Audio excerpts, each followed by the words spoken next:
Welcome to Tell Me Your Story, new paradigms for a new world where we're giving you choices and knowledge of those choices to help make your dreams come true. We are here 9 times a week, Sundays at 7 a.m. and 7 p.m., Monday mornings at 1 a.m., Wednesdays at 9 a.m., and Monday through Friday from 8 to 9 a.m., streaming live at all those times at richarddugan.com. We are on SoundCloud, iTunes, TuneIn Radio, Spotify, Stitcher, Player FM, as well as YouTube, where you can watch these conversations.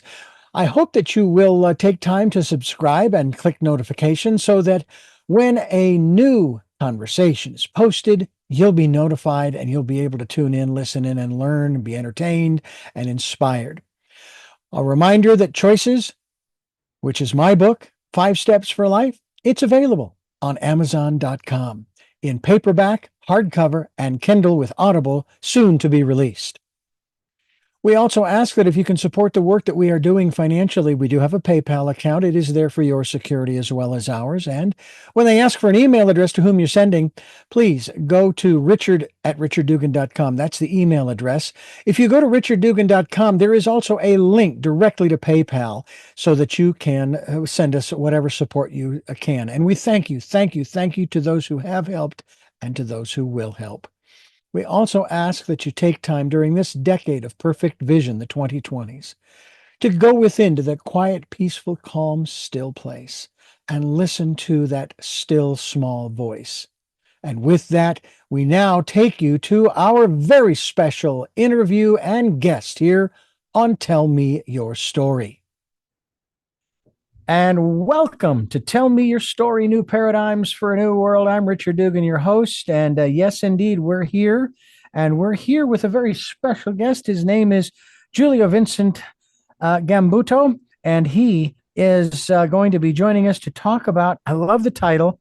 I have to be careful about this title, though, especially when it comes to radio, podcast and videocast. It don't matter. Please unsubscribe. Thanks.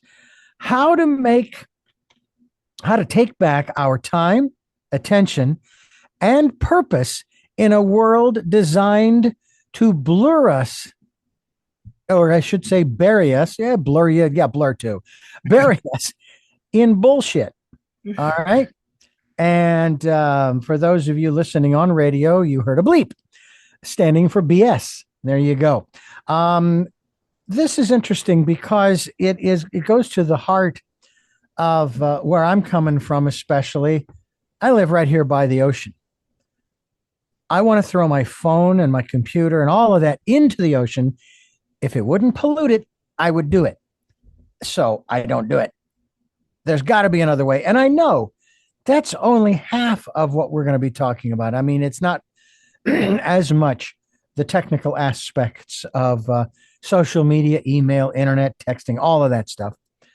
But this is talking about, would you say, Julio, in a manner of speaking, taking our lives back?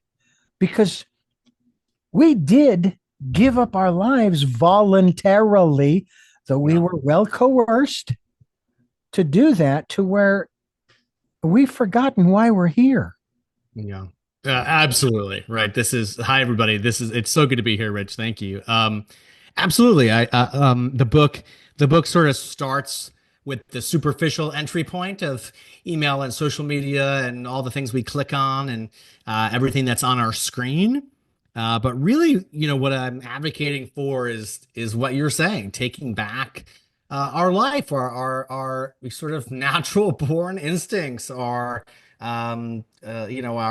generations old traditions and the lifestyles that have served us as humans for a very, very long time. I think 20 years ago, we sort of traded it all in just to be able to hit the buttons ourselves. And some of that's been good, and I don't want to be extreme or unreasonable. But it has also brought us a lot of nonsense and a lot of BS.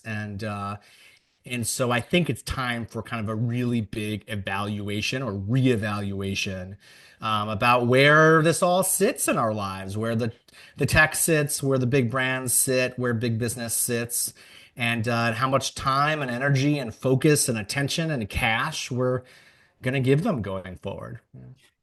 To stay on that focus for just a moment, I've noticed that email has changed the way in which you unsubscribe. It used to be you'd click on the word unsubscribe, it would take you to a page where your email would be shown. You'd put it in there. If it didn't automatically show up, you'd click submit. You have been unsubscribed. Done. Now you have to reply to that email with unsubscribe. Now, I suppose from the click standpoint, it ain't that many more clicks to do that. Uh, I thought that I had a feature within my email, which is online email, not outreach or what have you, where I could put it in the blacklist or put it into Yeah. the spam category or Yeah. block it. And yet they still find a way. Well, they do, right? It's there are plenty of business practices and they are always a step ahead with respect to how savvy they are um, to make that process full of friction, if you will.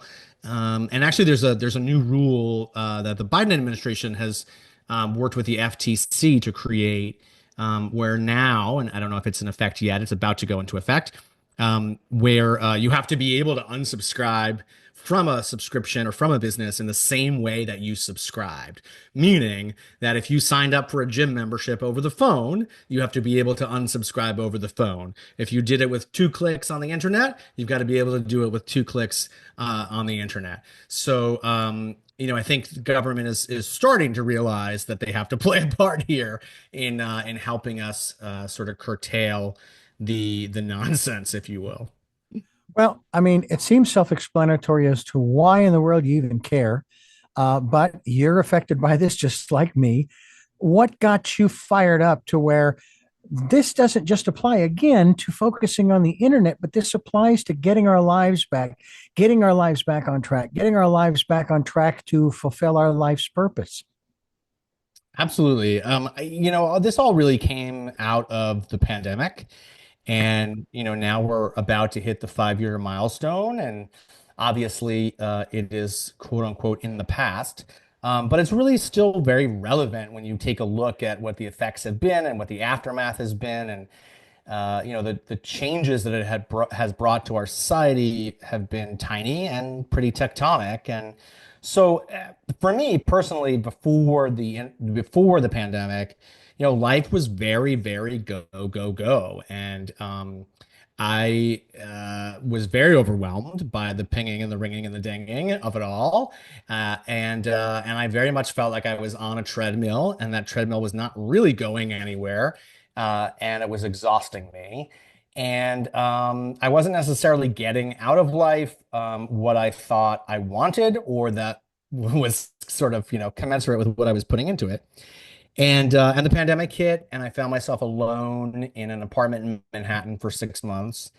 And it was a really big eye opener, right? And I certainly wasn't the only one whose eyes were open during the pandemic, but it was really illuminating. And I kind of had the opportunity for the first time in my adult life to take a deep breath and be still and not have to be anywhere or do anything, and kind of take charge again of the life that I wanted. And so, when I talk about unsubscribing, yes, I'm talking about email and the pinging and the ringing and the dinging and the social Mm-hmm. media.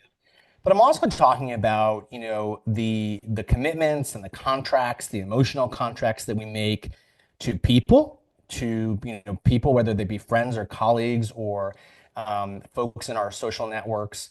I'm also talking about, even at a deeper level, the underlying subscriptions, right? The commitments we've made to ourselves about who we are in the world. And I take some time in the book to kind of explain why I call that a subscription, and why I'm likening that to, the obvious subscriptions. But I think it's really important to kind of take a look at life in all these different places if you want to create change and if you want to change your behaviors and your outcomes and your rhythms of life. And life has gotten more complicated. That is true because of technology. And of course, there are other aspects of it where it's gotten simpler, that kind of thing. But sometimes it's even the phone calls and the texts. And for example, I have,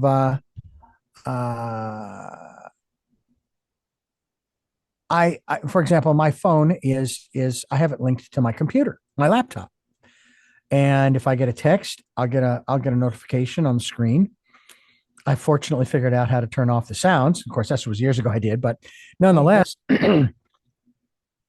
and it's just like, okay, well, way back when. I mean, I was born in 1960. Of course, I didn't get into the computer until the early mid 1990s.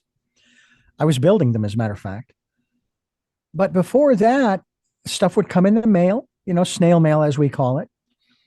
Um, at the stations that I worked at, we did have audio connections between two locations. And sometimes you could communicate that way, off air, that kind of thing.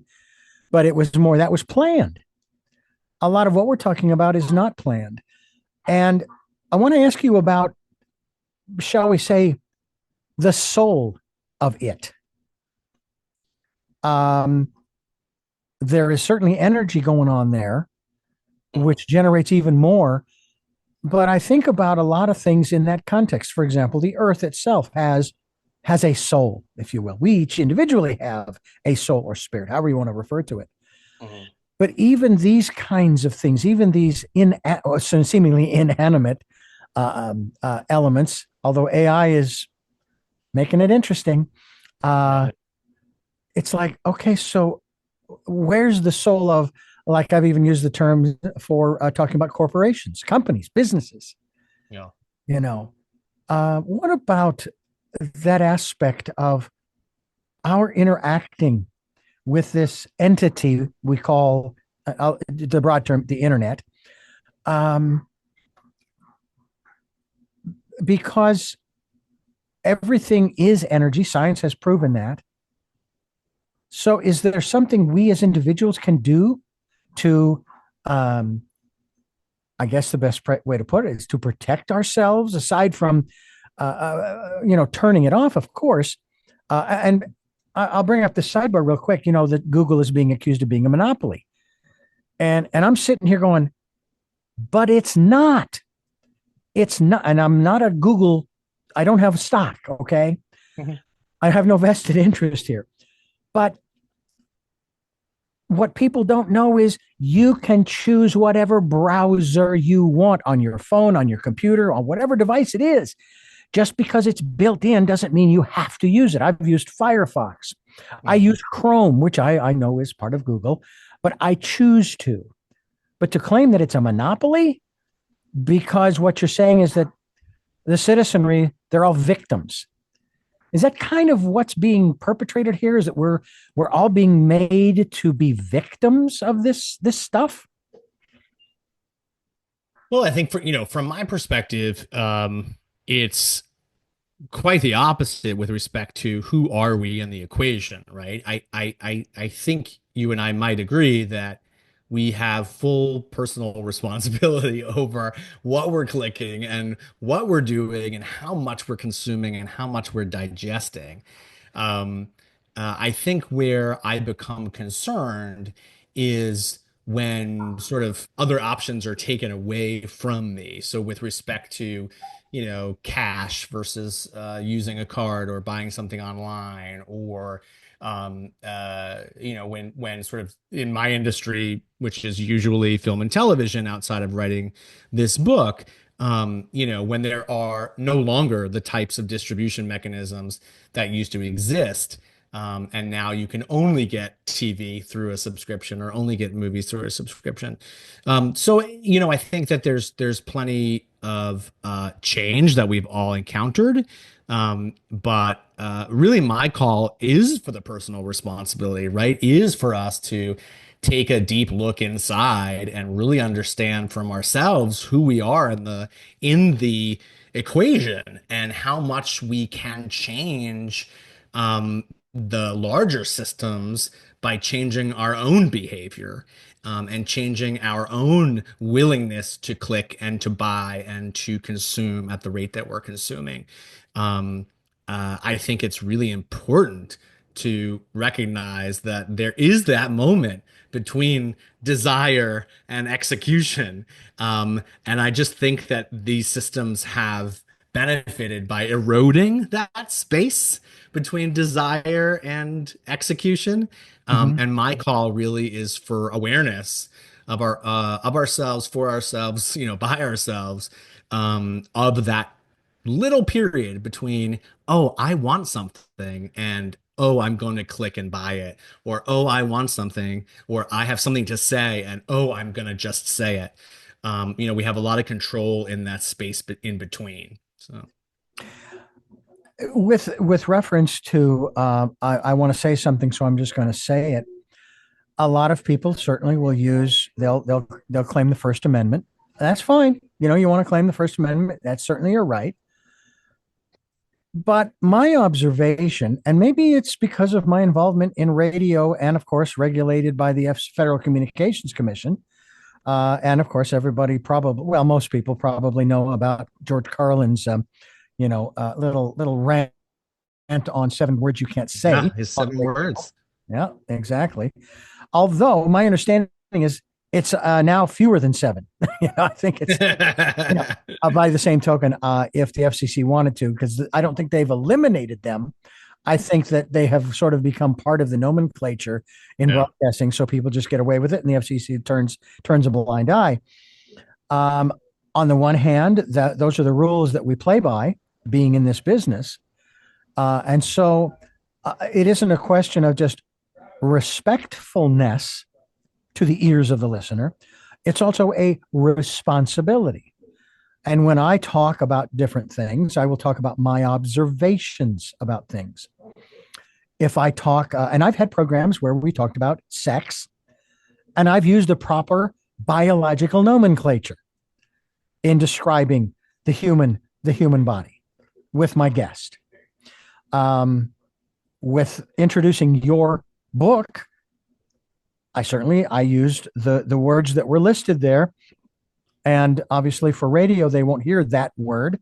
They'll hear the acronym BS. And that's fine. But on the internet, which is interesting, on the internet, there is no prohibition. It's kind of like Sirius radio, when it came around. I have a great deal of respect, for example, for Howard Stern. Not a fan of his style, but I have respect for the man because he pushed the envelope. And I felt that was very important, to say, hey, these airways, they claim belong to the general public, but people have heard worse in the grocery store or at the school or so on and so forth. And so I find that there's a certain element maybe of hypocrisy when it comes to people's sensitivities. You know what I mean? I do. I'm not a fan of people wanting to rewrite certain books. Now we get into to the printed word. For example, what do you mean you're going to change words in Mark Twain's Exactly. what are you talking? That's the way they spoke back then. What do you mean you want to tear down this statue, that statue? You want to rewrite? You can't rewrite history. We are where, and again, I'm not taking sides. Don't get me wrong. I'm just saying we are where we are because of our history, both as a country, but even you and I as individuals. You and I are here talking because of our history. So to make claims that the system, i.e., the internet, is to blame, where has it gone? And this is, to me, what was interesting in June 2015, when that particular campaign began.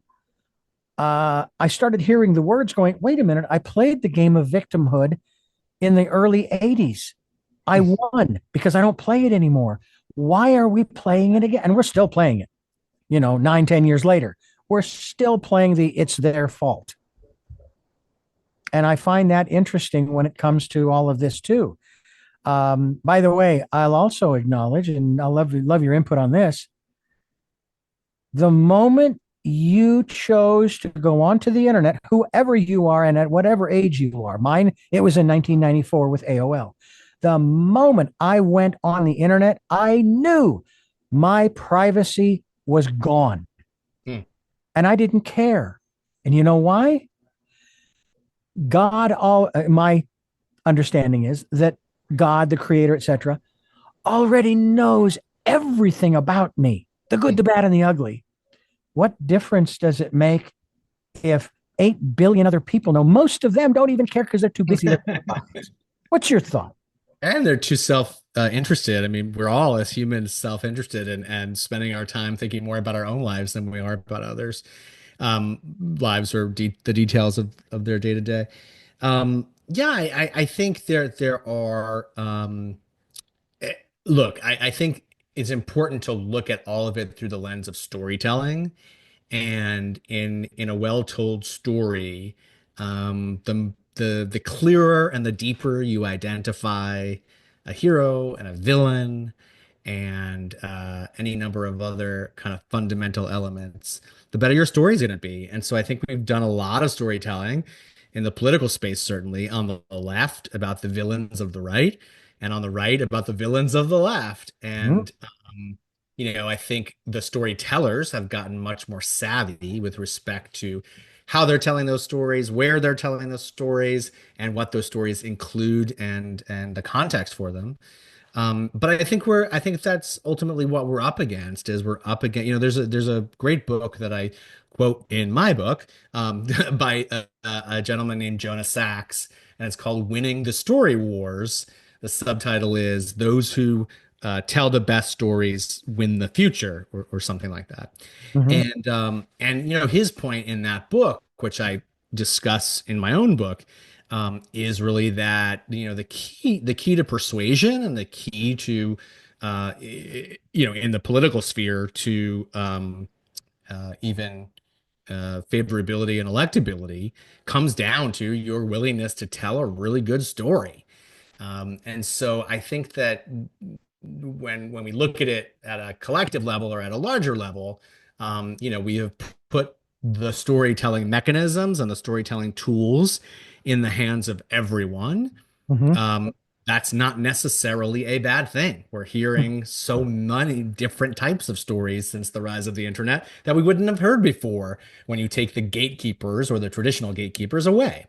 But to your point earlier, I think it is important. There is a certain responsibility when you tell a story. There's a certain responsibility when you have a microphone, when you have the ability to distribute your story to more than your mom and your brother and your partner, right? And so much of the value that did come from pre-internet was that those who went into broadcast were trained in broadcast, were trained in that responsibility. So clearly, I'm presenting different parts of the argument, and there's plenty to argue back and forth. But I do think that what we're up against is sort of a crisis of responsibility with respect to what we're saying. Yeah. Please unsubscribe. Thanks. My guest is Julio Vincent, and that last name pronounced, let me find it. There it is. And Gambuto. muted. That's Julio Vincent Gambuto.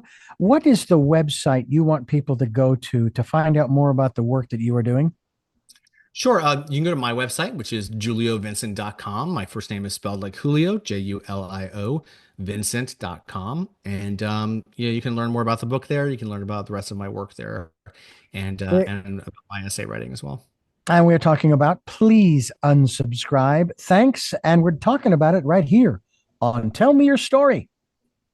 I'm Richard Dugan, your host, and it is a pleasure to have Julio Vincent with us here on the program to talk about the work that he is doing and has is talking about here on the program.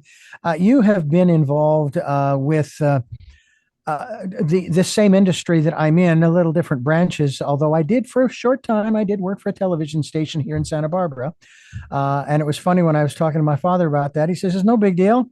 Just think of it as radio with pictures." Which is true, which is true. Um, but this is an industry I would say that, and I say this kindly. I was not a fan of the actions of then President Ronald Reagan in the early 80s when he deregulated part of the FCC. I was in broadcast school at the time studying for that third class license. We go down to the FCC offices in Phoenix, and we go in to take the test, and they say, "Wait, what test?" Well, yeah, we're here to take the. Oh, you didn't hear? That was eliminated 2 weeks ago. Really? I was so angry. I wanted to put that big old certificate on my wall in a frame. You know, Mhm. all I have is this little box top now, this little flexible little card, and it's well worn, but it's paper clipped to the manual that I studied in. But that was one of the things you kind of touched upon too. You know, with the internet now, everybody's has the opportunity to tell their story. The problem I had with the deregulation of the broadcast industry was it allowed anybody and their brother or sister to get into the business without any knowledge or experience of what they were doing. Now, I'm all for learning on the job. You know, what do they call that? Not street smarts, but it's along the same lines of the School of Hard Knocks. That was what I was thinking of. I mean, I have some of that too. You know, some of that education because I only took a 6 month course in a vocational school.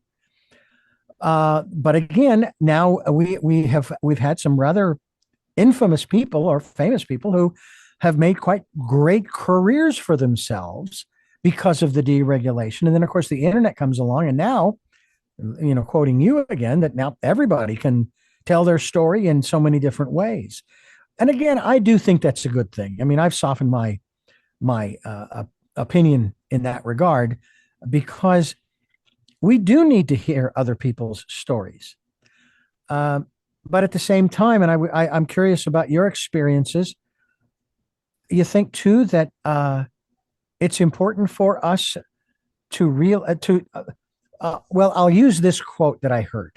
All right, you may or may not have heard this before, and this was said by a very famous president of the United States. Do not trust anything you read, and in this case here, on the internet. That quote is from Abraham Lincoln. No, I'm kidding. But what about that in terms of, and I had this conversation just recently with one of my guests, the difference between truth Yeah. and the truth. And it is there's no question it has been blurred and it's getting blurrier now because of AI. Yeah, it's getting worse and it's going to get worse. These are fertile spaces for misinformation and disinformation. There's the argument could be made that the rise of so much of what went wrong with the Second World War was because of new technologies that allowed certain messages to be broadly distributed in a way that hadn't been seen before, and it changed societies in such great ways. Um, of course, the radio was invented way before World War II, but Sure. it was sort of used and weaponized, if you will, Yeah. by certain regimes to spread propaganda at scale. Yeah, we're entering and we're already in a really frightening time for that. And now, especially with AI that can create video to go along with audio, you're going to see the like very quick rise of AI generated video, which will be extremely convincing, extremely persuasive. And right now, I think at least for the last few political cycles, those tools have been used for humor, and those tools have been used for the memification of every flaw. But I think in the future, at least I hope that it's not used in the ways that are most dangerous, but the possibility exists for it to be used in the ways that are most dangerous, Yeah. um, for persuasion purposes. So, when we talk about democracy and we talk about populism and we talk about the rule of the many, democracy is are the cornerstone of our nation, right? But it also has to come with certain guardrails that allow it to function well. Of course, the debate over those guardrails is the debate of politics, but I don't know that democracy equals a free for all. I think it's probably best practiced if there are certain guardrails in place that allow for it to be practiced in a healthy way, right? Mhm. And I don't mean that as a bullshit answer. I just mean that I think it's important to have certain parameters and structures around um, any large scale activity that allow people to play by the rules of the game. You know? And of course, that's the other thing too is what are the rules? I mean, as time has gone on, even that has been blurred, and that's just kind of the way that it is. I mean, how do you can't escape it. Yeah, it just is. And people write their own rules and so forth. I mean, you've been in the media and in cinema and so forth. You've produced for both television and movies, correct? And it's one thing to create a documentary, a docudrama that recreates certain scenes. I mean, look at Orson Welles and the War of the Worlds. All right, Yeah. there's a prime example of how he wasn't actually trying to deceive anybody. He was just putting on a play. He was putting on a radio theater play. Yeah. It's all, but people tuned in the middle and all of that. There was no scroll across the bottom telling them this was a dramatization. Um, and people believed it Yeah. because of the medium that it was. Uh, I saw a video. I mean, I don't know. Maybe you've seen this. It's a short. It was actually, I chuckled. I had to chuckle because I thought that would be so nice. The video was of the current president and the incoming president palling around together, Hmm. going hiking, going bicycling, going to a ball game, all of this kind of stuff. And the caption was something along the lines of, if only this could be. Hmm. And I'm going, yeah, wouldn't that be nice? If Yeah. only that could be. Yeah. Um, but it wasn't real. But it sure as heck looked real. Yeah. So yeah, the lines are certainly being blurred. What about your experiences in this industry, in the entertainment industry? Have you ever been approached as to changing anything because no, we can't show that or we can't tell it that way because or for any other reason? Or did you have sort of carte blanche to put together No, what you wanted to put together? most of my work has been in the family space. And I used to write for a television show for Nickelodeon and produce and my first feature came out in 2020, which was a family feature. So of course, in that space, there's a lot of um, care taken to be thoughtful about what's appropriate and what's not for families. Of course, that leads to plenty of debate because, yes, there are guidelines for what makes something PG and what makes something PG-13. But there's plenty of room for debate with respect to like what's appropriate to talk about, for families and for children. So I know I've never been sort of censored that way. I If you swing the pendulum to my essay that I wrote in 2020 during the pandemic, which was called "Prepare for the Ultimate Gaslighting" on Medium, that was uh, pretty provocative. And so I had my first experience of a deluge of feedback from the internet, which of course was ranged widely, right? There are plenty of people who wrote to say, "Hey, I agree and support," and plenty of people who wrote to just say, go f yourself. So I think to your point earlier, once you put something on the internet, you've got to be ready to no longer be private about it, and it has to sort of live in a public space because that is a public space, and you better be ready for people's response. Yeah. I mean, I preface a lot of what I say if it's my observation, my Yeah. perspective, based upon, and this one in particular, based upon what I know right now, because tomorrow I'm going to know more. That's such Uh, a key one. I love that, Rich. I think yeah, that's so important. yeah, And it reminds me too that, we have to do a better job or do the job at all of educating our young people to be media savvy, right? So that they can become critical thinkers when they interact with our media in the fractured spaces that it now occupies, right? mhm. No, I probably didn't need media training when I was a kid in 1989, but our kids now would probably benefit from an education in how this all works, whom it benefits, how it's structured, and ways to be better critical thinkers about the content that crosses their screens every day. Um, I personally think the same is true for brand literacy, understanding how corporations work, understanding how marketing works. These are things that, 10, 20, and 30 years ago, you would never have introduced in a school. But I think if you're going to sort of be responsible for modern education, with children who are growing up with screens in their hands from the time they're babies, it would sort of serve us well to teach them how all this works. Yeah, I would agree.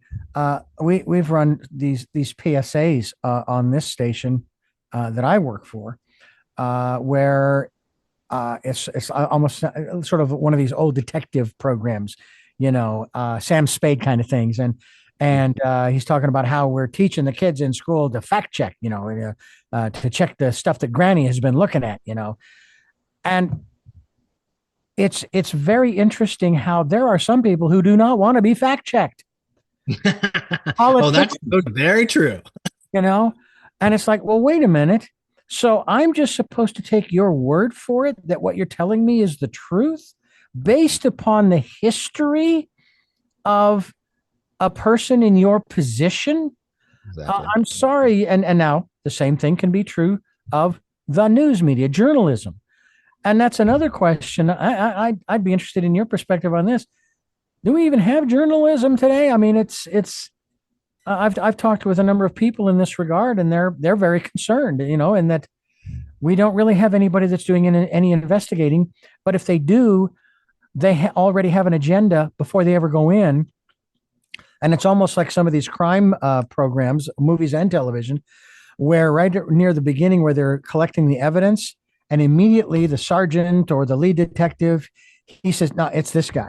So now they try to make the evidence fit that guy instead of letting the evidence guide them, which is where I give CSI, the different CSI programs, credit for the fact that they constantly state follow the evidence, Hmm. not the alleged perpetrator. Yeah. But what about the state of journalism in particular? It's like you used to be able to trust Walter Cronkite. He's not here anymore. So now who do you trust? It is the question of our age, right? And I'm not sure I can provide a clear answer, What? other than other than to say, I'm certainly seeing um, the change in the business and what that is doing to individual content creators who are traditional journalists, right? You're looking at people like Katie Couric, who are independent now and who are basically broadcasting to Instagram and to YouTube and are you know, when you watch those journalists, they are also struggling with how to present their own credibility, right? And many of them have brands that have been built, and those brands are based on trust. And so, someone like Katie Couric might have an easier time of it, meaning that she sort of comes to you now on the internet as herself, and therefore you've learned to trust her. And I don't want to speak for everyone. Maybe there are people who don't trust her, but generally she's regarded as a good quote unquote journalist. I think it's much, much harder for younger journalists to build that credibility in a space and in a landscape and in a business that is this fractured and this biased, because there is no singular stamp of approval that gives you that credibility, right? And so you have to build that credibility with your audience, and you have to build it by being honest and truthful and fact-based. And of course, we have learned all too well how subjective even the idea of facts and fact-based is. Yeah. That is going to be and continue to be a great, great challenge for us as a nation and as a world that relies so much. And I think what we're going to find is we're going to find these mechanisms for credibility start to appear again in some fashion, right? There's going to have to be something somewhere that allows the reader, listener, audience member to be able to trust and to judge. The same way I think we're going to find new mechanisms for editing, right? For an editor, for a curator to say, okay, here are the 5 things you should be listening to, watching, and engaging with. Because I think people are overwhelmed. They're completely overwhelmed. They don't know the way in. They don't know whom to trust. They don't know where to put their energy, their focus, their time, their dollars. So I think we're just in this space now, even though it's a 20-year space of putting it all out there, figuring out how all this new world works, understanding what the tech can do. But at some point, there will be, a movement for a baseline credibility to be established.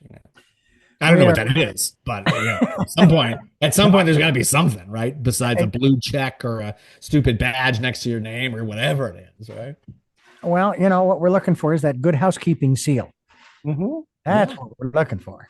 yeah. And But I don't, like you say, don't know if we'll ever get that. yeah, We're but then you talking. hear that, right? Hear me say that, and the obvious response and or counter argument is like, well, then you're putting gatekeepers back in, right? Then you're putting back Yeah, that system that we have kind of torn down, yeah, and I think it will just have to live and breathe in a different way, and it will have to be appropriate for this media and be right. appropriate for this format of distribution.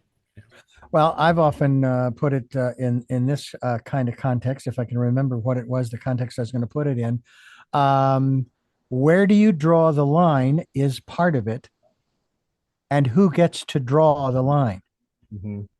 And unless we come to a place of cooperation instead of competition, Yeah. then we're never going to know where to draw the line, let alone who gets to draw it. And Yeah. this kind of leads into something that Greg Braden said on this program many years ago when we were talking about all of this belief. One of the things is never, ever get into a debate with someone over their beliefs. You will lose every time. You can't win when you debate belief because belief isn't based on facts. Yeah. It's I believe that there is a God. I believe that there is a heaven and a hell. But I don't know this. But that's what what he uttered during the program. He says, "One day, right now, we believe. One day we will know." Hmm. I have a feeling what he was referring to was one day when we're dead and gone, and on the other side, we will know. It's like with I remember working for the Christian station in Phoenix when Jerry Fall. Well, no, I was actually Jerry Fall passed away in the late '90s, early 2000s, and the first thought that came to me was, now he knows the truth, Hmm. and it had nothing to do with the BS that he was spewing out in the early '80s regarding God's judgment on America for homosexuality, and that's what AIDS was, and then hurricanes would do this, and I was like, oh, you could carry that to its logical conclusion, and everything that happens on the planet is God's judgment for tight underwear or whatever. we we're talking with Julio Vincent, and we are talking about his book. Please unsubscribe. Thanks. We'll talk more about that as we continue here on Tell Me Your Story. I'm Richard Dugan, your host here on Tell Me Your Story, talking with Julio Vincent, and I want to talk about another area. It's along the same lines. I think you may have even made reference to the word. I know there are some people who don't know the definition of this word, gaslighting. I know what it means. And basically, it is what the Germans tried to pull back during World War II. And that is you tell a lie long enough and loud enough, eventually people start to believe it. It's still a lie. Still You, alive. it's still a Uh, lie. I mean, gaslighting. I think it's really important to understand that apropos of everything we've been talking about with respect to the media, that this is these technologies that we're all engaged in, and they brought great benefit to us. They provide an opportunity for gaslighting in a way that we have not ever seen before. And in my mind, and in the way that I've written about it, gaslighting really is the creation of a certain reality that is not necessarily based on fact, in order to persuade and manipulate, for some sort of profit or power. Mhm. And interestingly, I when I wrote the essay that I was talking about earlier, that was during the Trump administration, and in their handling of COVID, and then you know living through the Biden administration and watching this sort of message be communicated over and over and over again about how wonderful the economy was, I started to think like, oh wow, everybody's doing it, right? Like this Yeah. is coming from all ends. This is not just a red or a blue practice. This is the manipulation of the populace is a path to power for many different members of each party. And you can debate the degree of that all day long, Yeah. but it's I my point is that the internet as currently architected, as currently used, these technologies as currently used, without the editorial, without the fact checking, without the gatekeepers, without the media savvy education of our young people, it's a lot easier to gaslight in that environment. That raises a couple of other issues that can be extremely frustrating. As you were saying that, my first thought, I went back to when I was just a kid growing up watching TV, and the companies then that provided products and services, they were doing the same thing. As a matter of fact, the movie industry got caught, I think it was in the 50s, for subliminal messages, i.e., one frame out of 24 was an advertisement for popcorn, for soda, for candy bars, etc. Mhm. And it did work. And they wouldn't have, and this is the other thing too, is when I would see commercials and I wonder, why in the heck are they doing that? That's so stupid. It's like, you see those the floppy things outside of car dealerships, or the giant gorilla and that kind of stuff, or the balloons, the flashing things and so forth. And I'm going, are people that stupid? And it comes back to, if it didn't work, they wouldn't do it, Yeah. which Yeah. means it does work. It does draw people in. And so I said to myself, I'm not going to allow myself to be sucked into that. And I tried to make myself as consciously aware of what they were doing. And it's even worse to, obviously, today. I will give credit to the ad agencies for some of the creative ads, but it's still all doing the same thing, even if it's showing warm puppies, cute little puppies playing, and it's actually an advertisement for, oh, I don't know, Clorox bleach, how Mhm. they tie puppies into Clorox, unless they're white puppies, and then you go. Uh, and some of these other message and these soft and fuzzy messages coming through, and it's promoted by Eli Lilly, and so on and so on and so on. I mean, Uh, this has been happening in the industry for 100 years now, right? exactly, And, exactly, and yeah. it's really just a matter of the degree to which it has happened and to the effect that it has happened. Uh, I think it's funny enough, one of the reasons that I had written that essay originally was because I got a email from J. Crew in the height of the crisis, right? Telling me to buy a sweater for 40% off. when you couldn't get toilet paper on the island of Manhattan, right? So so much of the work that I've been doing and the writing that I've been doing sort of comes from exactly that place, right? Yeah. Marketing and marketing messages. And what was offensive about that message to me, which was really the trigger for the essay, was that 2 weeks prior, J. Crew, like almost every other brand in the country, sent out an email, very aware of the crisis, telling people this is how you wash your hands: left, right, 20 seconds, 2 minutes, whatever it might be. Make sure it's like soapy water, right? So you had, hat manufacturers, and these people are hawking clothes all day long. They're not the Surgeon General, right? And they were emailing to say, this is how we're in this together, how Yeah. we all together can fight this crisis. And 2 weeks later, they were selling me a sweater. So, I think that's really where so much of the essay came from, was that email from J. Crew. But to your point, this has been happening in the ad industry for a very, very long time. What's different about now, as opposed to then, is the volume and the frequency for sure, but also the level of data that big brands and big business has access to. And so now it is very easy for big brands to target you based on not just your regular demographic information: where do you live, are you married, are you a man or a woman, etc., but to target you based on some more private information, right? What's your click history with respect to messages about wealth and power? How do you respond to messages about status?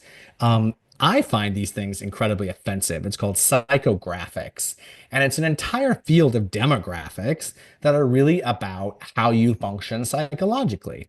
This is Mhm. when you get into very dangerous territory, right? This is when you get into very, very frightening territory about what these companies at scale are able to do and have access to, the data that they have access to. Mhm. I don't mean in any way, Rich, to sound like some sort of crazy alarmist. It's I think important to just, if we're going to function as citizens in a capitalist society like this, where we have these messages coming at us all day long, it serves us best to understand how it all works. I couldn't agree with you more. Now, I will throw something into the mix. I don't know if you're aware of this or not. Going back to about 1500 years, there was a battle between the church and the laity, if you will, over uh, the 66 books of the Bible versus the addition of the apocryphal. Well, we already know who won that ad campaign, but it didn't necessarily mean that they were right. This is the other part of it: is just because you win Doesn't mean you're wrong. doesn't mean you're right. That also doesn't mean you're wrong. But it is one of those things. This is, and again, this is nothing new. Maybe, and of course, a lot of people say, well, follow the money. I mean, maybe. I don't know if Gordon Gekko was right or not that greed is good. All I know is that it's a factor that was never factored into the capitalist equation. And when everybody talks about how great it is, free enterprise, how great it is, until you start getting greedy, until you can't make enough. You got to keep making more and more and Yeah. more. And that's kind of what's disturbing is, when is enough enough? You can't take it with you. I don't care what Steve Martin said in the 70s. He's taking it with him. Okay. I don't care. You can't take, I've known nobody. The pharaohs in Egypt who were buried in the Egyptian in the pyramids. That stuff is still there, and they're still dead. They didn't take it with. And I feel the same way. Let's say I've got at least 35 more years. I'm 64. I want to live to be 100. And I would love to be a millionaire to take care of the things that I would like to take care of, as well as to help others. There are some philanthropy that I would love to bestow upon, if you will, in that context, onto different groups that I have been associated with over the years. But I also know too that I plan on spending it all before I go, Mm. because I can't take it with me, and I have no one to leave it to. I have no children. I suppose I could leave it to my nieces and my nieces and my grandniece and nephew. But that's neither here nor there right now. The fact of the matter is that we have what would be considered a serious. I think it's a serious issue, and I'm hoping that you don't sound cynical to me. I mean, you've shared some very valid and very potent points, if you will. I am not cynical. I still my glass is still half full. Okay. I'm a very optimistic guy that I'm looking at some incredible possibilities for all of us. It doesn't have to always be this way. So what you're writing about in your book really kind of reinforces that perspective for it reinforces that perspective for me. Let me put it that way. I don't know if it does for anybody else, but Well, I'm I'm glad you put it that way, though, because if there was a phrase that might describe the book in its entirety, it would be what you just said. It doesn't have to be this way. Mhm. I think that we have been trained and sort of sold a very sexy story over the last 20 years, certainly, if not over the last 100, with respect to advertising and marketing. We've been sold a certain narrative about what the country has to look like, what business has to look like, what consumerism and capitalism has to look like. Those are obviously two different things, but highly related. Oh yeah. And what our lives have to look like. And, I wrote the book for that reason, right? To communicate as best I could, not from a place of uh, scientific expertise, but from a place of experience to simply say it doesn't have to be this way. And I have found in my own life that the power of unsubscribing, the power of reevaluating, whether it's that superficial subscription that's on your screen that you just decide not to renew, or a social relationship that is toxic or is not serving your life, or a deeper underlying belief that you have that you want to challenge, the whatever the level, if you will, of that subscription and unsubscription is, I have just found it to be a very, very rewarding and helpful process as a part of life. And so that's really where the book comes from and why I'm here today with you. Well, it's important. I do believe that it is important for us to take a look at what we're doing and why we're doing it, not only as civilization, whether you want to refer to it on a global level, a national level, a state, a city, or a family, or even as an individual. Why are you doing what you're doing? What's your motivation? Um, I was, and I share this only because it actually did happen. Um, I was, in a manner of speaking, let me put it this way, I was promoted in the job that I have held now for 16 years. I was promoted, or I don't know, if you say this is a promotion or it's in addition to your existing workload, to the sales team at the radio station. Now, I want you to know that the team exists of one, me. Uh, okay. And then I found out that I'm also in charge of the programming. And here's the reason why: because the radio station was sold a year ago to a corporation. They said, you guys just keep doing what you're doing. My general manager of a year ago isn't my general manager anymore. He's a consultant. And so now when I go to him, I say, hey, I want to do this and this because I'm running it by him because he's the guy that makes the final say. He says, oh, no, that's your decision. Huh? And I'm going, okay. Now, I will get commission for anything that I do sell, a new program and a commercial advertisement and so on and so forth. But there was this overwhelming sense of, wow, really? Not power to say, oh, look at me now. I watch out. I'm going to lower the boom. No, of after 45 years in this business, now and I've done it once before for a short period of time, maybe a few months, but now I'm running ostensibly the whole show, but I have a corporation that's backing me up. It's very interesting feeling. And Oh, the good feeling or a bad oh, feeling? Not to be absolutely, overly simple, but absolutely good feeling. Absolutely. Like I said, glass is half full. Okay. That's how it feels. Um, and I feel excited over the prospects of well, I shouldn't, of adding to what we've already done. You know what I'm saying? I mean, what we're doing now is great things for our community, and I want to do more. I wonder, that's my motivation because I love this industry. I love this business.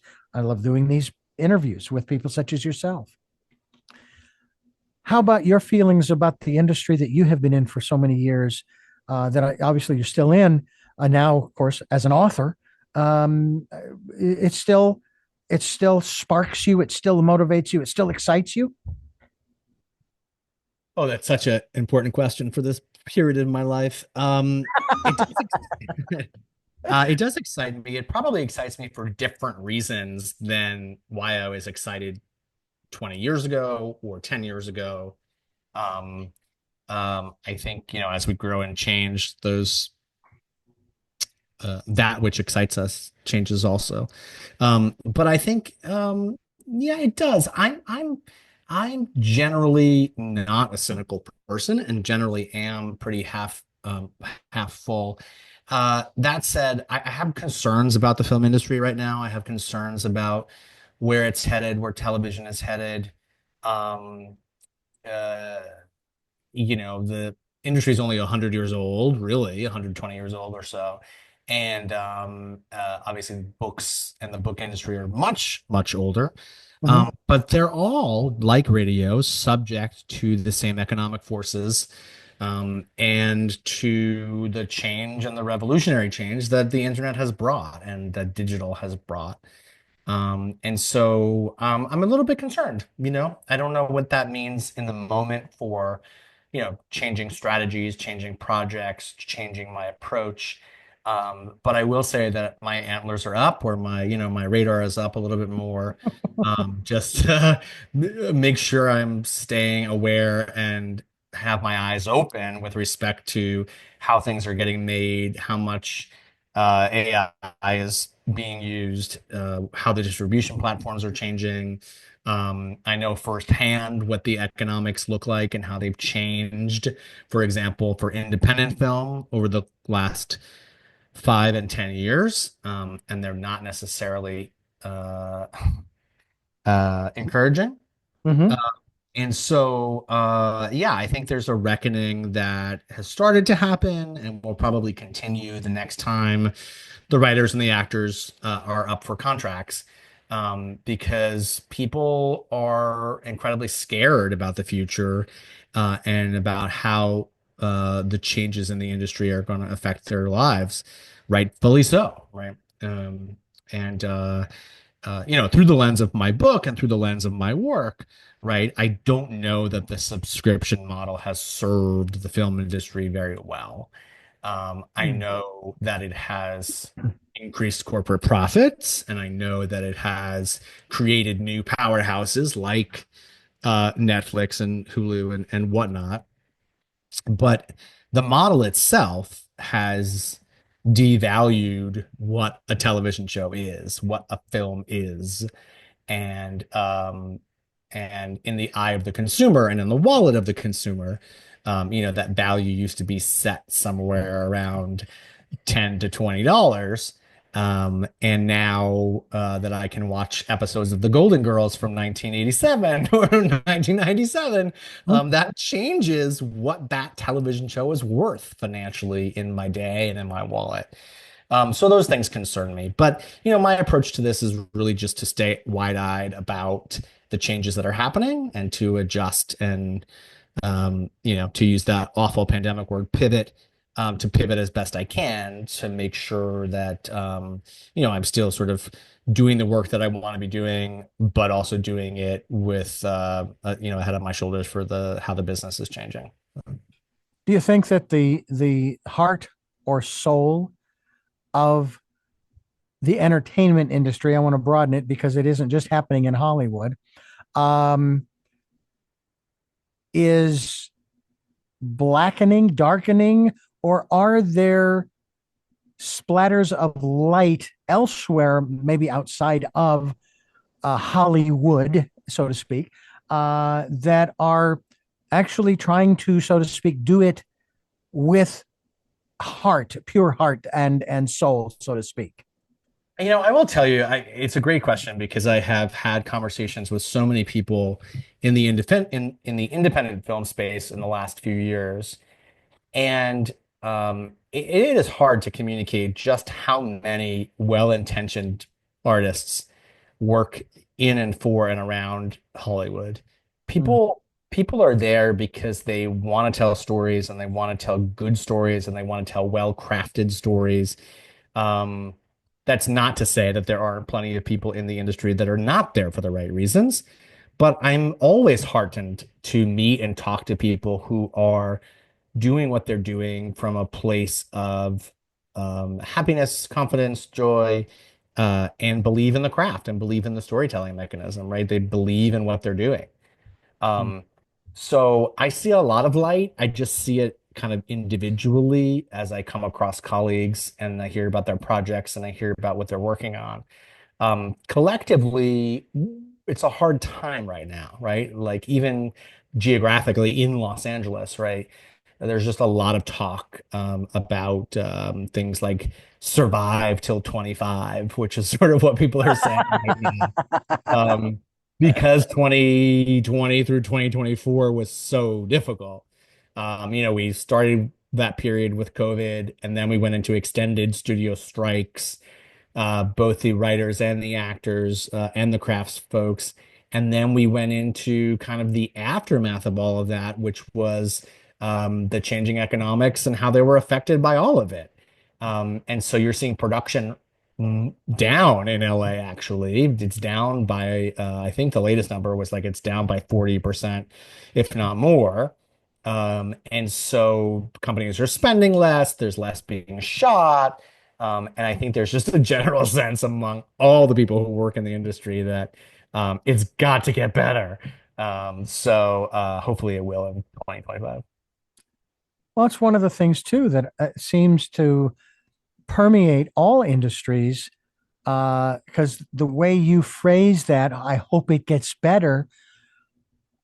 That phrase comes across as the industry is playing the victim. It's not our fault, you know.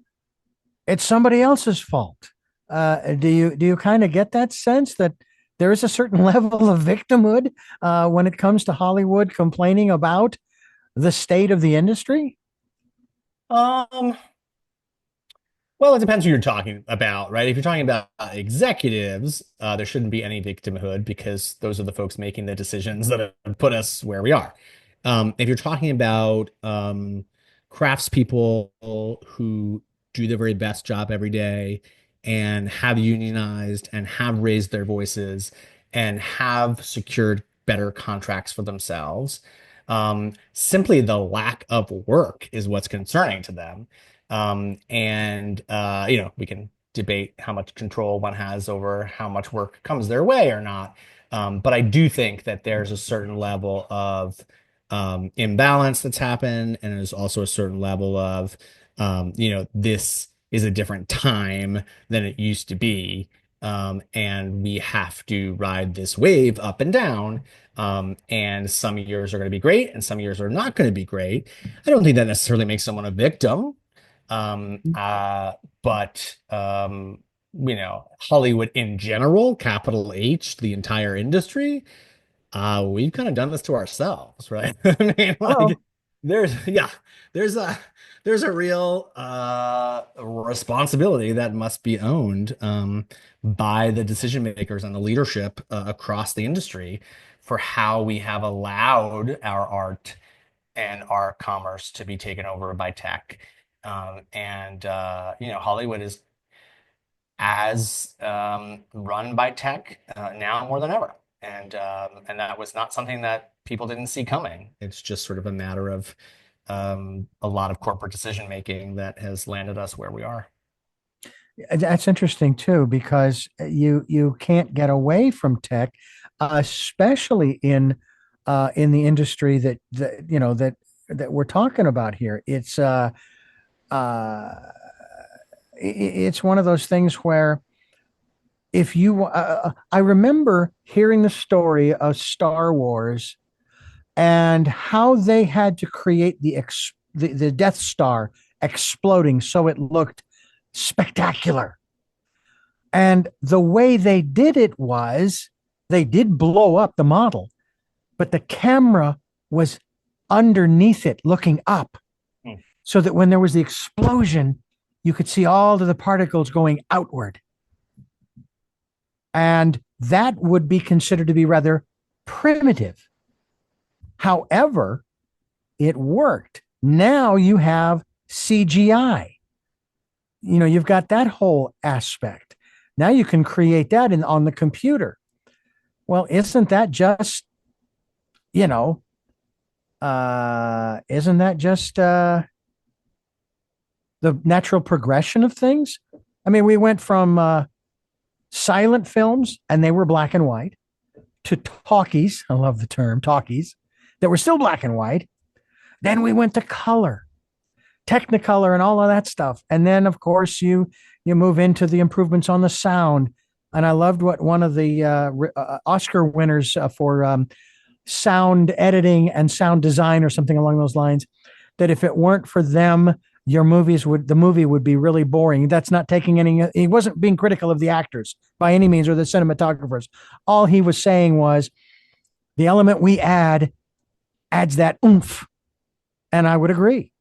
So it's like it's a natural progression. So I'm not sure I agree with AI because, okay, so let's get rid of the actors, Well, I think and that's where the question of natural progression becomes a tough one, right? then, Because is it an advancement? Yes. Is it progress? I mean, you could mm-hmm. apply that question outside of Hollywood. You could apply it to our politics. You could apply it to the mostly any industry, right? Like, does technology provide progress? And I guess it all depends on how you define progress.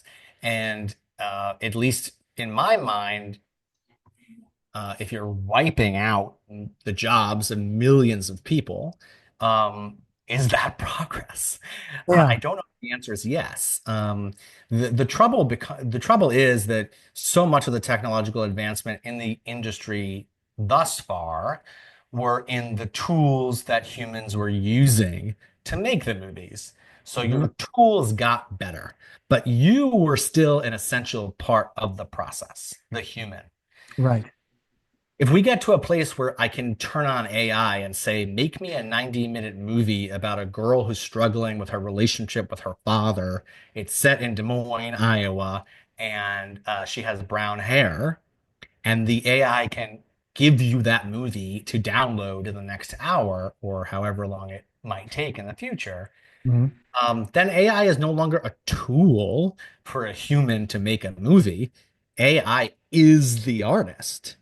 And so now you have replaced the artist completely. There's plenty of people who would argue that, well, isn't that just what will happen? And isn't why is that necessarily a bad thing if ultimately what I want to create for the consumer is a well-told story?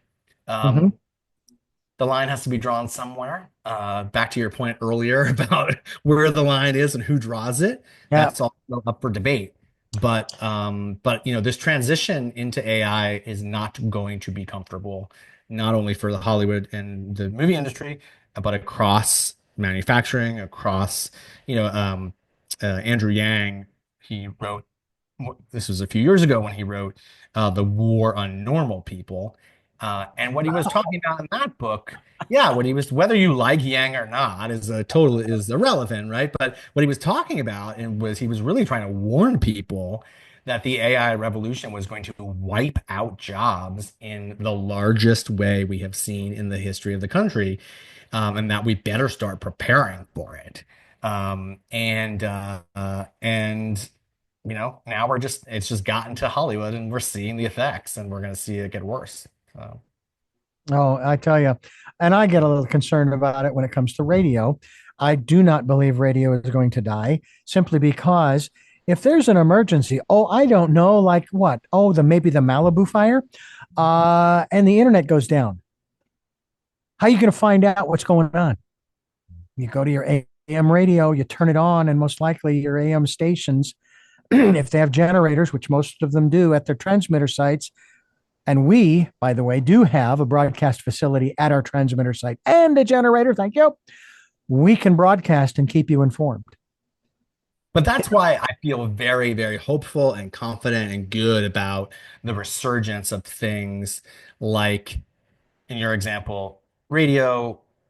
Your example obviously was in an emergency, but things that are human based, theater, Yeah. live events, stand-up comedy, all the things that are performing arts that cannot be done by anybody but a human.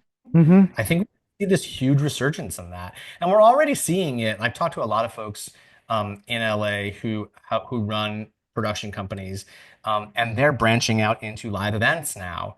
We used to just call a live event theater, but but now if you have things like the Sphere in Las Vegas, and you can combine digital and tech and imagery with live performance in some way, you're talking about a complete revolution in how we do and experience live events. And so there's a lot of opportunities there. And that's why I do remain hopeful about where we're headed. I just don't know that the transition is going to be very comfortable. Well, I mean, the same has to be said for the transition from the horse and buggy to the automobile.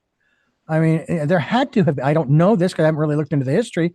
There had to have been some resistance at the front end to automobiles coming in, because especially considering the fact that horses, not knowing what the heck this thing was, would get spooked. And who knows how many people were injured or killed when a horse just took off because it was scared of this thing that it had never seen before that made all of this noise.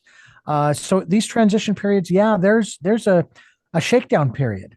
Yeah. I remember when we got our first computer at the Christian station I was working at. And my boss, when he told me, "Oh yeah, we got a computer, and you're not to touch it," and it's like, okay. And of course, within a year or so, I was building them. I was actually buying the towers and the peripherals, the motherboard, the whole shoot match, putting them together. And I tell you what, I wish I could do it today. I mean, I still can because you can still get those parts, but they wouldn't necessarily be for the modern, up to date 21st century kind of computer. Everything is integrated in one form or another. But anyway, this is just part of the nature of innovation, evolution, progress, if you want to call it that. I'll throw this question in there that kind of goes to what you just said. And that is this. Just because we can, does that mean we should? Such a great question. Yes. Okay.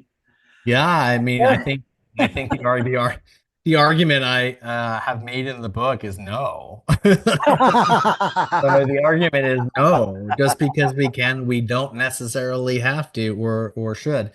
Um, there's plenty of things that we're capable of doing. Can we do them at scale is another question. Can we do them so that everybody can benefit from them? That's another question. There's that famous quote that the future is here, just not everybody has access to it. Yeah. Um, and I think that, if you look at the day-to-day experience of someone like Elon Musk, and the crowd that he runs in, right? They're experiencing life and technology in the world in more than a slightly different way than the majority in this country. So the future is here for some people. I would be excited to see us use technology in a way to benefit more people economically, so that we have a distribution of wealth in this country that is more just and fair. Because these are models, especially AI, that are trained on human intelligence. They're trained on everything you and I have put into the internet in the last 20 years. Mhm. So I don't believe at all that the benefit should just be trapped behind a door for the top, 0.1% or whatever it might be. Yeah. That's obviously a much larger conversation, but how we use technology to benefit the whole of society is really where our focus ought to be. Um, but yeah, to your question, just because we can, should we? No, I don't Well, think I don't think so. but here is a twist on what you just said. There are civilizations in the 21st century who are living in areas that modern man hasn't even gone to yet, and they're doing just fine. Thank you very much.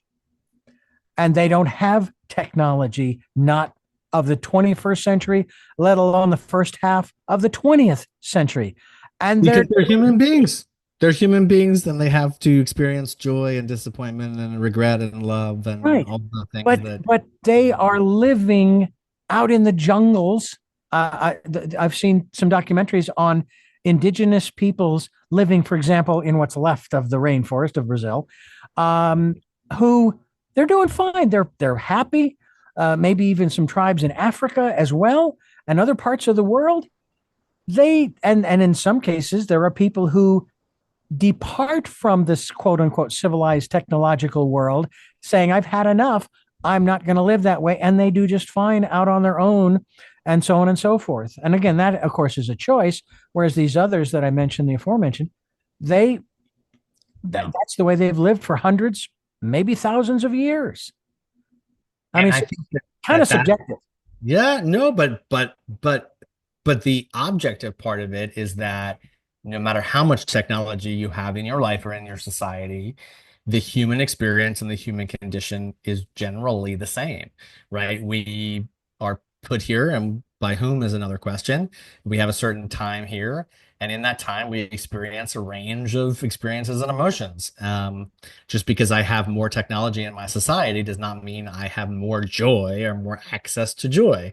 Just because I have technology in my society at this level doesn't mean that I am shielded from suffering or that I am shielded from disappointment and regret and any number of bad emotions. In fact, I argue in the book that, the speed of technology is actually trying to shield us from disappointment and anger and regret and resentment. And so when we actually do experience it, we experience it even deeper and more intensely, which is kind of the rise of the Karen, right? It's like it's not just that she or he that Karen is entitled. It's that Karen doesn't go throughout her day experiencing these things often, and when she's forced to experience something like disappointment, she's not sure how to handle it and she gets loud. So it's those groups in the rainforest and who don't have access to what we have access to, it doesn't mean they're unhappy people, right? And Exactly. and I Uh, think we have a loneliness epidemic in our country that they probably don't have. Uh, exactly. and I'm not going to blame that on AI, but No, no, no. I do think it's important to realize that, like, just because we have resources doesn't mean we're solving all of our problems. Right. Now, here's an interesting perspective that I thought of not long ago. In our founding documents, it says that we have among these inalienable rights of life and liberty, and then the third one being the pursuit of happiness. And I've put this question to many guests. Do you think that the founding fathers knew something about the importance of happiness to put that in the founding documents, that it was obviously something that was important to them? Ergo, the words are there. What do you think? I do. I think it would be silly to say that they were not incredibly wise men. They certainly had their flaws, but they were way ahead of their time. Think about when they did this, right? And what the general understanding of the human condition and of liberty was. It was very different than how we conceive it now. And so what they were doing was not only revolutionary, it was radical, right? And so to create a space in our documents and in their conversation about happiness is earth shaking. And it was earth shaking. And it's why it has shaken the earth. And it's why the idea of America is as uh, truly resonant and truly sustainable as it has been. Yeah. Uh, I think we have uh, I don't love this word, but I think we've perverted it in a little way in the last 200 years. We've sort of convinced ourselves that that pursuit of happiness is to come before life and liberty, and also that it would come based on the products and services that we have generated in our economy.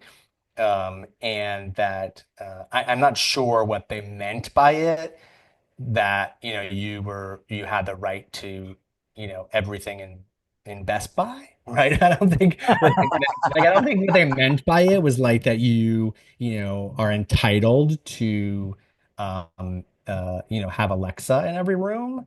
I Yeah. th- you know so I think our conception of what it is very different now, and I think that's because we've spent 200 years, if not the last 100, sort of being sold this very, very convincing story that the products and services of our economy could make us happy, right?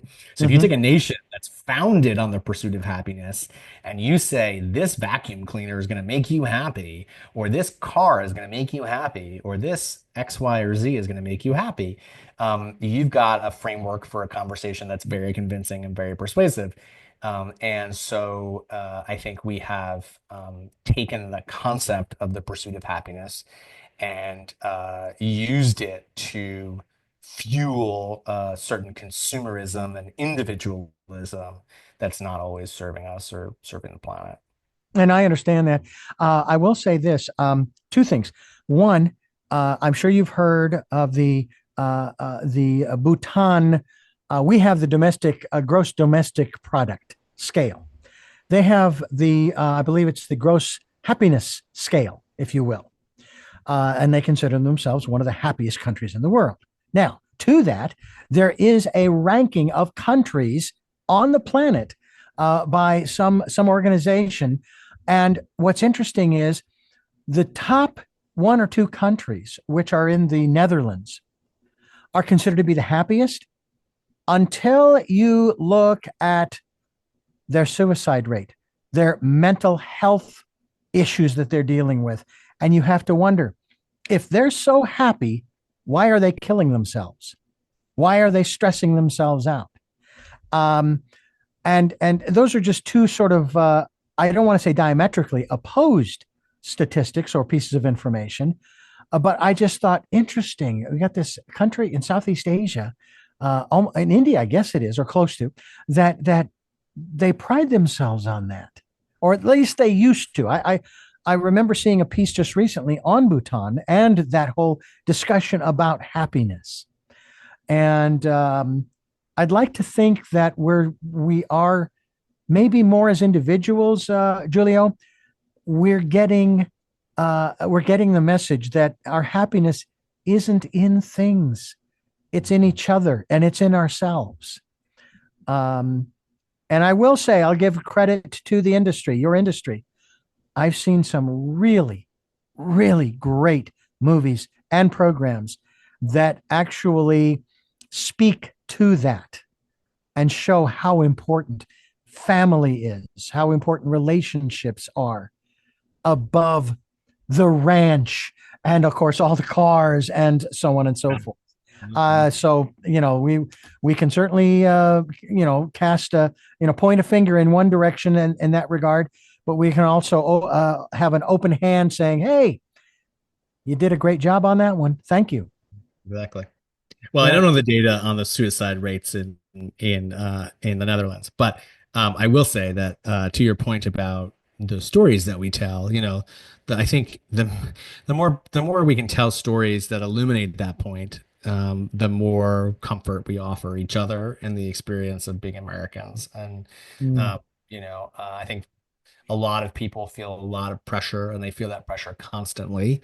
And they are not necessarily don't have access to the resources that I have had access to, or perhaps that you have had access to. And so, I think there's just too many people in our country who are not necessarily getting a fair shot at that pursuit of happiness Hmm. because of the way that we allocate resources.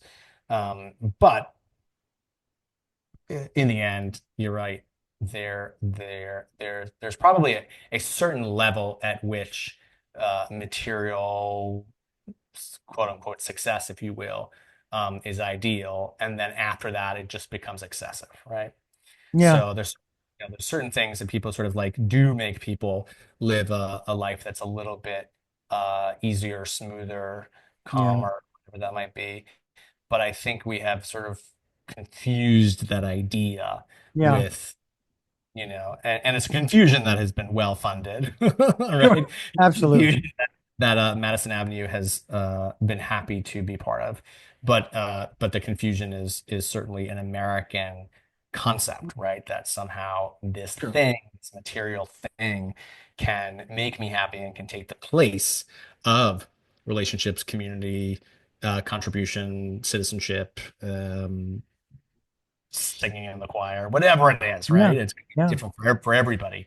And that has gotten linked to our narrative about the American dream and has gotten linked to the narrative about, progress. And it all gets pretty muddy until you start to unpack it. yeah. It does indeed. It does. I will say that when it comes to America and the American dream, that whole aspect of it, um, obviously there's this one image that I've heard of that America, it's the land flowing with milk and honey, and so forth, and it's the greatest country in the world. And I'm not going to sit and argue either point. The thing is that there's this whole issue in regards to people coming here for that very reason, and it's like if you don't want people to come here, as a line in the old original Star Trek movie, sour the milk. Don't make it palatable, not by imprisoning people. No, no, no. And I'm not saying we sour the milk, because we don't need to do that. We would like for this to be a bastion for people, and yes, of course, people should be coming here legally and so forth. But we should actually feel pretty proud that there are people who actually want to scale the wall to come here to make a better life. They do believe, sometimes I think more than the citizenry that were born here, they Yeah. believe that there is a better life here. And we've seen that. I mean, think about the turn of the 19th to the 20th centuries coming across through Ellis Island. How many small businesses were started back then that hopefully are still in business are major global corporations now that are providing products and services. I mean, look at what they've done. Now, all right, they came through Ellis Island, they came here legally. I get that. But obviously, all of these people that have been coming here for the last century and a half or more, they saw something and they wanted a part of it. Whereas I think many of us, we take it for granted. I think we absolutely take it for granted, and the clearer we get about what we have to offer and what we don't have to offer, the easier it is to sort of uh, be grateful for what we have.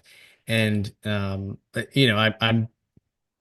engaged to be married to someone who's not from this country originally, and so I see this day to day in my own life all the time. Mm-hmm. And um, he has a perspective on our country that we don't have because we're inside, and for the majority of his life, he was outside. Yeah. And now that he is inside, he's able to sort of very clearly and very wisely point out parts of our lifestyle and our society that are are odd to to one who's not born here. Um, and it's very clear that we ought to be more grateful for things that we have here. And not that my grandfather didn't say that, right? He would always tell me, back in Italy, it was not like this. So we did not have X, Y, and Z. And you can only hear that so much before you shut it out, and then you grow up and become an adult, and you realize, oh, I should have listened a little bit more. Julio But Vincent Gambuto is my guest. The title of the book is Please Unsubscribe. Thanks. How to take back our time, attention, and purpose in a world it's been designed to bury us in bullshit or BS. And we thank you for being here on the program. It's always a pleasure to talk about these kinds of subjects, which they're a little bit off of the beaten path for Tell Me Your Story, but at the same time, they're on the beaten path because they have relevance to the more spiritual or esoteric aspects of our individual lives. I was asking earlier about the soul of a country or the soul of a business or the soul of a given industry. And I, being the optimist, have high hopes for my station and for other stations that are still up and operating and sharing whatever the information is, be it news talk or music, and in whatever languages there are. And I guess down in Los Angeles, you can go all the way across the dial and you're going to hit 6, 7, 8, 9, 10 different language stations. I don't mean 10 different stations. I mean 10 different languages from 10 different stations. It's just absolutely amazing. So I thank you so much for sharing your perspective on this. my pleasure. Thanks for having me, and thank you for the thoughtful conversation. I have 3 final questions that I ask Sure. all of my guests. And so I'm going to ask those of you. And the first of those is, who is Julio Vincent Gambuto? AI would tell you that he is an author and a movie maker. But who would you tell me he is? Um, I'm a guy who wants the experience of life to be as meaningful and uh, full of joy and purpose as I can, and my work is dedicated to expanding that for as many people as I can. What gets you up in the morning? Uh, um, so much. What gets me up in the morning? My friends and family mostly, right? Like, I think at the end of the day, the greatest lesson from the last few years in the world has been that work is not going to love you back. And it's really the people in your day to day and in your world that make the entire machine work. So yeah, that's what gets me up. And finally, you might get this, you might get the reference to the movie. What was your best day? Um, wow, I have never been asked that before. What was my best day? Um,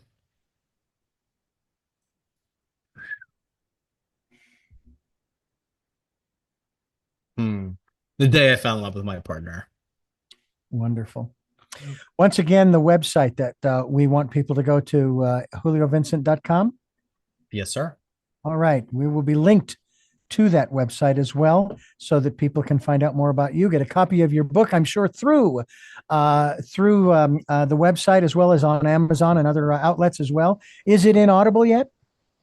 It is actually, yeah. And the audiobook is we were nominated as a finalist for an audio award from the Audio Publishers Association.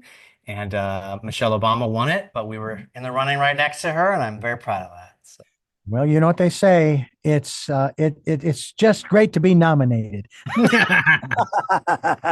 Well, thank you again for joining us here on the program, and we look forward to more coming from you and talking with you further down the road about this subject because obviously there's so much. It's a deep subject. Thanks, Chris. Thanks for having me. And I thank you for listening to and watching Tell Me Your Story: New Paradigms for a New World. where we are giving you choices and knowledge of those choices to help make your dreams come true. And until our next broadcast, podcast, video cast, love to long. Jeanette, I am still listening. Dad, continue to be happy because I am. Hey, Smokey, I'll see you on the other side. And to my dear friend Zorro, aho, aho.